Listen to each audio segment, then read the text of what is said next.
ಸಾಧ್ಯಾಸಾಧ್ಯತೆಗಳ ಬಗ್ಗೆ ನಾವು ಮಾತನಾಡ್ತಾ ಇದ್ವಿ. ಕೇಂದ್ರದಲ್ಲಿ ಯಾರು ಅಧಿಕಾರಕ್ಕೆ ಬಂದ್ರೆ ರಾಜ್ಯದಲ್ಲಿ ಯಾವ ರೀತಿಯ ಬದಲಾವಣೆ ಆಗತ್ತೆ ಅಂತ. ಎರಡನೇ ಸಾಧ್ಯತೆ ಏನು ಅನ್ನೋದನ್ನ ನೋಡ್ತಾ ಹೋಗೋಣ. ಮೊದಲ ಸಾಧ್ಯತೆ ಬಹುಮತ ಗಳಿಸಿ ಮೋದಿ ಗೆದ್ದರೆ ಅನ್ನೋ ಸಾಧ್ಯತೆಯ ಕುರಿತಾಗಿ ನಾವು ಸ್ಕ್ರೀನ್ ನಲ್ಲಿ ನಿಮ್ಗಾಗ್ಲೇ ತೋರಿಸಿದ್ವಿ. ರಾಜ್ಯ ಕಾಂಗ್ರೆಸ್ ನಾಯಕರ ಮೇಲೆ ಐಟಿ ಇಡಿ ದಾಳಿ ಹೆಚ್ಚಾಗಬಹುದು, ಆಮೇಲೆ ಸಿಎಂ ಬದಲಾವಣೆಯ ಸಾಧ್ಯತೆಗಳು ಕಮ್ಮಿ ಆಗಬಹುದು, ಜೊತೆಗೆ ಗ್ಯಾರಂಟಿಯ ಭವಿಷ್ಯ ಡೋಲಾಯಮಾನ ಆಗಬಹುದು ಅಂತ. ಆದರೆ ಎರಡನೇ ಸಾಧ್ಯತೆ ಏನು ಅನ್ನೋದನ್ನ ನೋಡ್ತಾ ಹೋಗೋದಾದ್ರೆ, ಬಿಜೆಪಿಗೆ ಬಹುಮತ ಬಾರದೆ ಮಿತ್ರ ಪಕ್ಷಗಳ ನೆರವಿನಿಂದ ಸರ್ಕಾರ ಆಯ್ತು ಅನ್ನೋದಾದ್ರೆ ರಾಜ್ಯದ ಮೇಲೆ ಅದರ ಇಂಪ್ಯಾಕ್ಟ್ ಹೇಗಿರುತ್ತೆ? ರಾಜ್ಯ ಕಾಂಗ್ರೆಸ್ ಸರ್ಕಾರ ಸ್ವಲ್ಪ ನಿರಾಳ ಆಗಬಹುದು. ಯಾಕೆಂದ್ರೆ ಕೇಂದ್ರದಲ್ಲಿ INDIA ಮಿತ್ರ ಪಕ್ಷವೇ ಅಧಿಕಾರಕ್ಕೆ ಬಂದ್ರೆ ಸರ್ಕಾರವನ್ನ ಅಸ್ಥಿರಗೊಳಿಸುವ ಪ್ರಯತ್ನಗಳು ಕೂಡ ನಿಲ್ಲಬಹುದು. ಚಂದ್ರಶೇಖರ್ ಅವರಿಂದಲೇ ಮೊದಲ ರಿಯಾಕ್ಷನ್ ತಗೊಳ್ತೀನಿ.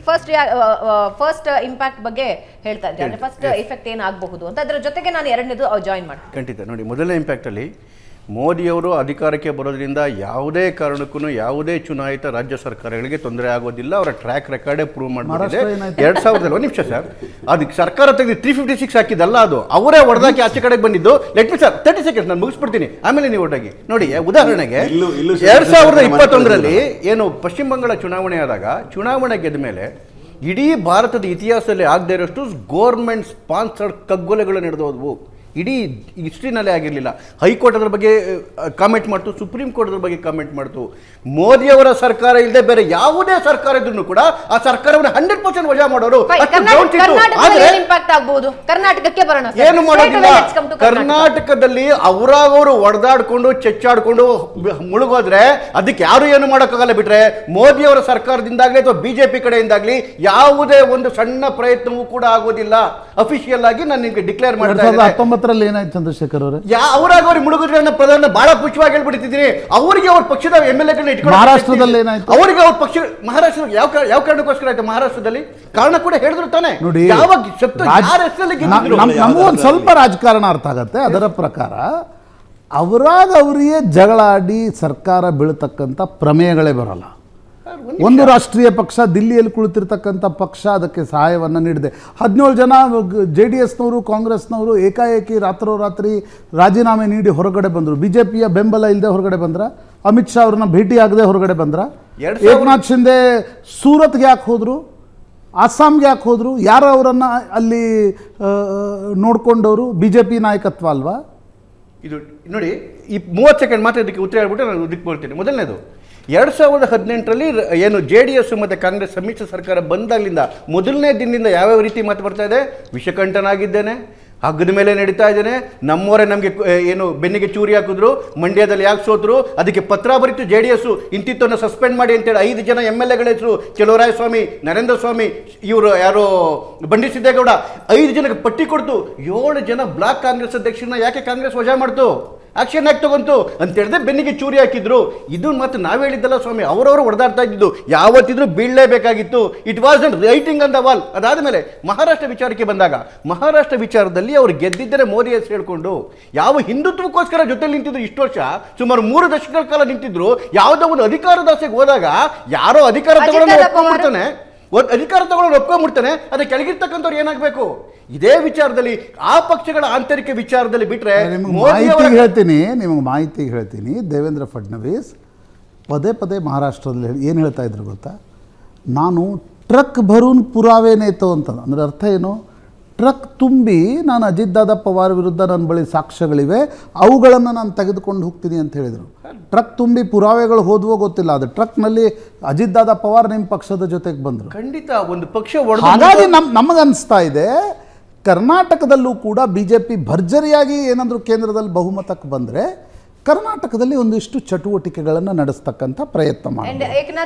ಒಂದು ವೇಳೆ ಸಮ್ಮಿಶ್ರ ಸರ್ಕಾರ BJP ಈಗ ಮೋದಿ ಬಹುಮತ ಬರದೆ 250 260 ಬಂದು ಯಾವುದೋ ಒಂದು ಪಾರ್ಟಿಗಳ ಬೆಂಬಲವನ್ನು ತೆಗೆದುಕೊಂಡು ಸರ್ಕಾರವನ್ನು ರಚಿಸ್ತಕ್ಕಂಥ ಒಂದು ಸಂದರ್ಭ ಬಂದರೆ ಕರ್ನಾಟಕದ ಸರ್ಕಾರ ಸ್ವಲ್ಪ ನಿರಾಳರಾಗಬಹುದು ಅಂತಕ್ಕಂಥದ್ದು ನಮ್ಮ ಒಂದು ವಿಶ್ಲೇಷಣೆ. ಒಂದು ವಿಷಯ ಮತ್ತೆ ಹೇಳ್ತೀನಿ, ನಮ್ದು ಬಿಜೆಪಿ ಪೊಲಿಟಿಕಲ್ ಪಾರ್ಟಿ, ನಾವಿಲ್ಲಿ ಮಠ ಕಟ್ಬಿಟ್ಟು ಇದಾಗೋಗಿ ಬಂದಿಲ್ಲ, ನಾವು ಕೂಡ ಆಡಳಿತಕ್ಕೆ ಬಂದಿರೋದು. ಆದರೆ ಹೇಳಿ ಅಲ್ವಾ, ವಾಮ ಮಾರ್ಗದಲ್ಲಿ ಹೋಗೋದಿಲ್ಲ. ಅವರಾಗ ಅವ್ರು ಈಗ ನೋಡಿ ಒಂದೇ ಹೇಳ್ತೇನೆ, ಸಿದ್ದರಾಮಯ್ಯ ಬೆಳಗಿನ ಸಾಯಂಕಾಲ ತನಕ ಏನ್ ಹೇಳ್ತಾರೆ, ಮರಿ ಸಿದ್ದರಾಮಯ್ಯ ಏನ್ ಹೇಳ್ತಾರೆ, ಇವರೇ 5 ವರ್ಷ ಮುಖ್ಯಮಂತ್ರಿ ಆಗೋದು ಅಂತೇಳಿ, ಇವರೇನ್ ಹೇಳ್ತಾರೆ, ಡಿ ಕೆ ಶಿವಕುಮಾರ್ ಏನ್ ಹೇಳ್ತಾರೆ, ಮೇಲ್ಗಡೆ ಎಲ್ಲ ತೀರ್ಮಾನ ಆಗಿದೆ ಅಂತೇಳಿ. ತೀರ್ಮಾನ ಆಗಿರೋರು 5 ವರ್ಷದವರು, ಇವ್ರು ಹೊಡೆದಾಡ್ಕೊಂಡು ಚೂರಾದ್ರೆ ನಾವು ಆಚೆ ಕುಟ್ಕೊಂಡು ಸುಮ್ಮನೆ ಕೂತ್ಕೊಳ್ಳೋಕ್ಕಾಗುತ್ತಾ? ಇದು ಯಾವ ಪೊಲಿಟಿಕಲ್ ಪಾರ್ಟಿ ಅಲ್ಲ, ಚೂರು ಏನು ಮಾಡಲ್ಲ ಅಂತ ಹೇಳ್ತಿದ್ರಿ, ನಾವೇನು ಹೇಳ್ತೀವಿ ನೋಡಿ. ಒಬ್ಬ ನಮಗೂ ಗೊತ್ತಿದೆ ನೀವು ಮಠ ಕಟ್ಕೊಂಡು ಕೂತಿಲ್ಲ ಅಂತ. ಡಿ ಕೆ ಶಿವಕುಮಾರ್ ಮತ್ತೆ ಸಿದ್ದರಾಮಯ್ಯ 10 ವರ್ಷ ಒಟ್ಟಿಗೆ ಇರ್ತಾರೆ ಅಂತೇಳಿ ಒಂದು ಹೈಸ್ಕೂಲ್ ಹುಡುಗರು ಹೇಳಿದ್ರೆ ಸಾಧ್ಯವೇ ಇಲ್ಲ ಅಂತೇಳಿ. ಆ ಥರ ಅವರೇ ತೋರಿಸ್ಕೊಂಡಿರೋದು, ನಾವು ಮಾಡಿದ್ದಲ್ಲ ಅದನ್ನ. ಮೊದಲನೇದು. ಎರಡನೇದು, ನೀವೊಂದು ಇದನ್ನ ತೋರಿಸಿದ್ರೆ ಏನು ಇಂಪ್ಯಾಕ್ಟ್ ಏನಾಗ್ಬೋದು ಅಂತೇಳಿ, ಇಡೀ ದಾಳಿಗಳು ಜಾಸ್ತಿ ಆಗ್ಬೋದು ಅಂತೇಳಿ. ನಿಜವಾಗ್ಲೂ ಇದೊಂದು ಮಿಸ್ಲೀಡಿಂಗು. ಯಾಕೆ ಅಂತ ಹೇಳಿದ್ರೆ ನೋಡಿ, ಆಗಿಲ್ವಾ ಚಂದ್ರಶೇಖರ್ ಅವರೇ, 5,500ಕ್ಕಿಂತ ಹೆಚ್ಚು ಇಡಿ ರೈಡ್ಗಳಾಗಿದೆ. ಅದರಲ್ಲಿ ಪೊಲಿಟಿಷಿಯನ್ಸ್ ಮೇಲಾಗಿದ್ದು ಜಸ್ಟ್ 1%. 2014ರಿಂದ ಮೋದಿ ಸರ್ಕಾರ ಬಂದಿತ್ತು. 2013 ನವೆಂಬರಲ್ಲಿ ಸೋನಿಯಾ ಗಾಂಧಿ ಮತ್ತು ರಾಹುಲ್ ಗಾಂಧಿ ಮೇಲ್ಗಡೆ ಕೇಸ್ ಬಿತ್ತು. ಯಾವ ಡೈರೆಕ್ಷನಲ್ಲಿ? ಹೈಕೋರ್ಟ್ ಡೈರೆಕ್ಷನಲ್ಲಿ. ಯಾವುದು? Herald case. 2011ರಲ್ಲಿ ಕರೀಂವಳ್ಳಿ ಮತ್ತು ಎ ರಾಜ ಜೈಲ್ಗೆ ಹೋದ್ರು, ಬಿಜೆಪಿ ಇತ್ತು ಅಲ್ಲಿ. 2010ರಲ್ಲಿ ಸುಲೇಶ್ ಕಲ್ಮಾಡಿ ಜೈಲ್ಗೆ ಹೋದ್ರು, ಹೈಕೋರ್ಟ್ ಡೈರೆಕ್ಷನಲ್ಲಿ, ಬಿಜೆಪಿ ಇತ್ತು ಅದರೊಳಗಡೆ. 2007ರಲ್ಲಿ ಶಿಬು ಸೊರೇನ್ ಜೈಲ್ಗೆ ಹೋದ್ರು. 2004ರಲ್ಲಿ ವೋಟ್ ಫಾರ್ ಕ್ಯಾಶ್ ಬಂತು. ಒಂದು ನಿಮಿಷ ಸರ್, 2001ರಲ್ಲಿ ಕರುಣಾನಿಧಿ ಜೈಲ್ಗೆ ಹೋದ್ರು. 2000ರಲ್ಲಿ ಜಯಲಲಿತಾ ಜೈಲ್ಗೆ ಹೋದ್ರು. 1997ರಲ್ಲಿ ಲಾಲು ಪ್ರಸಾದ್ ಯಾದವ್ ಜೈಲ್ಗೆ ಹೋದ್ರು. 1989ರಲ್ಲಿ ಬೋಫರ್ಸ್ ಅಲ್ಲಿ ರಾಜೀವ್ ಗಾಂಧಿ ಮೇಲೆ ಕೇಸ್ ಆಯ್ತು. 1990ರಲ್ಲಿ ಅವ್ರ ಮೇಲೆ ಚಾರ್ಜ್ ಶೀಟ್ ಆಯ್ತು. ಇದು ಯಾವ್ದಾದ್ರು ಬಿಜೆಪಿ ಇದೆಯಾ? ಇಲ್ಲ ಇಲ್ಲ. ಯಾಕೆ ಅಂತ ಹೇಳಿದ್ರೆ ಆರೋಪ ಮಾಡ್ತಿದ್ರಲ್ಲ, ಇವರು ಹ್ಯಾಬಿಚುವಲ್ ಕಳ್ಳರು. ಇವ್ರು ಇರೋದೇ ದರೋಡೆ ಮಾಡೋದಕ್ಕೆ. ಇಲ್ಲಿವರೆಗೂ ಇಡಿ ರೈಡ್ ಆಗಿರೋದ್ರಲ್ಲಿ ಏನು ಸಿಕ್ಕಿಲ್ಲ. ಇವರು ಪ್ಯೂರ್ ಅಂತಕ್ಕಂಥ ಒಂದೇ ಒಂದು ಇನ್ಸಿಡೆಂಟ್ ಇದೆಯಾ?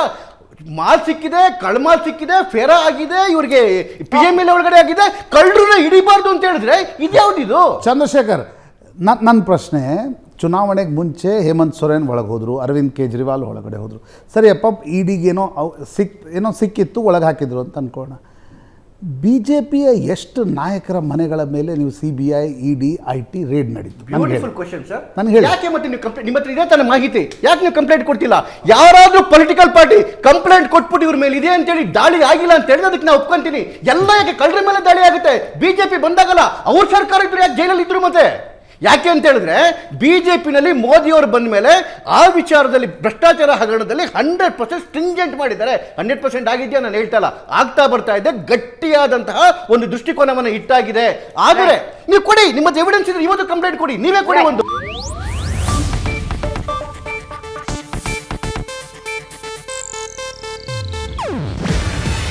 ಇದು ಏಷ್ಯಾನೆಟ್ ನ್ಯೂಸ್ ನೆಟ್ವರ್ಕ್ ಪ್ರಸ್ತುತಿ. ನೀವು ನೋಡ್ತಿದ್ದೀರಾ ಏಷ್ಯಾನೆಟ್ ಸುವರ್ಣ ನ್ಯೂಸ್.